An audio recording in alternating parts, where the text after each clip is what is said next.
Hey guys, Fat Preacher Man here, and yes, it's my second video in a row, and you got to be thinking to yourselves, well, what can make him make so many videos? I mean, because I haven't been doing it in a while, and it's probably because the announcement I just heard. I mean, the previous one before this was about the announcement for the PS4's release date, so I had to say something about that, which is exciting news, and this one made me say something because it's dreadful news.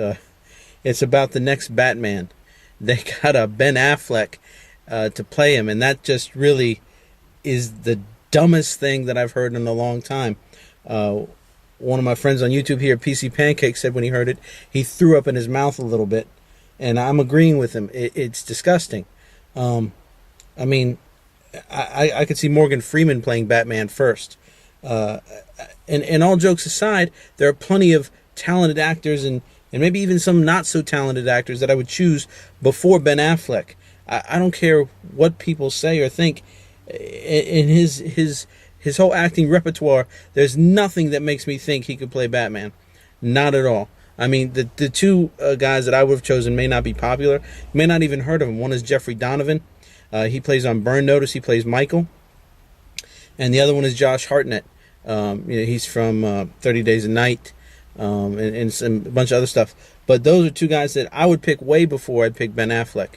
And there's lots of other great suggestions out there, and I'm sure lots of actors who would be dying to get a chance at it. Because, I mean, Christian Bale did okay, but it wasn't just him.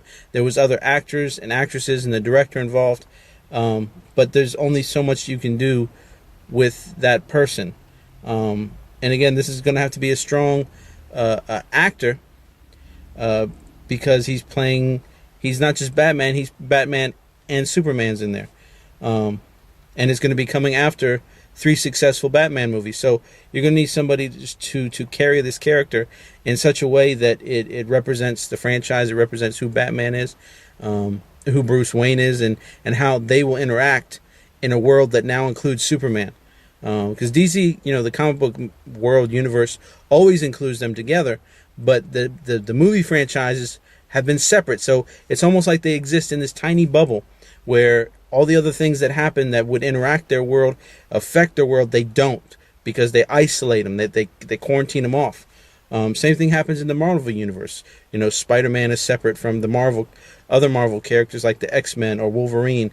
Even though there's these earth-shaking events in the Fantastic Four, earth-shaking events that would really affect the other characters and the way they see and perceive the universe and their world, they isolate them and stop that from happening just so they can tell that one particular story. So now they're going to do this crossover like they did in the Avengers for Marvel, which was excellent. They did it really well, and I'm excited to see how the other movies play off of that now.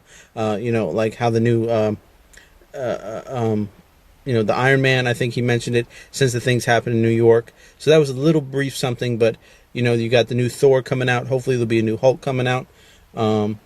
A new Captain America, the Winter Soldier coming out. So hopefully they'll play off of that and use that to build up for the next Avengers. So again, there's a good way to do this, choosing actors. I mean, the guy they brought in to play, Mark Ruffalo, to play the Hulk, to play Banner, and his face gestures for the Hulk. That was a good choice. So, these directors and companies making these choices basically because they think he has star power and he's going to bring people into the seats. You might bring someone in, but when they see how bad it is, when you think of the other movies that he's done, like Daredevil or the one with Jennifer Lopez, I always say it wrong. I know I'm saying it wrong, so if you want to correct me, but I always say it's Jiggly because it's garbage. But, it's just really frustrating to me as someone who enjoys comics, enjoys movies. I'm kind of pissed off about it. But anyway, as always, I want to hear your opinion. I want to hear what you think. So comments below. And be sure to check out my PS4 release date video. Check out my other videos. And again, as I mentioned before, my wife I got her making some videos. Her channel, you can also find out below. I've mentioned her before. I call her Sugar Beast. Her name's Nicole. And she's doing a thing with her hair. So that's it for today. Thanks a lot for watching. Hope you have a great weekend, whatever time you watch this. Jesus bless you, and good gaming.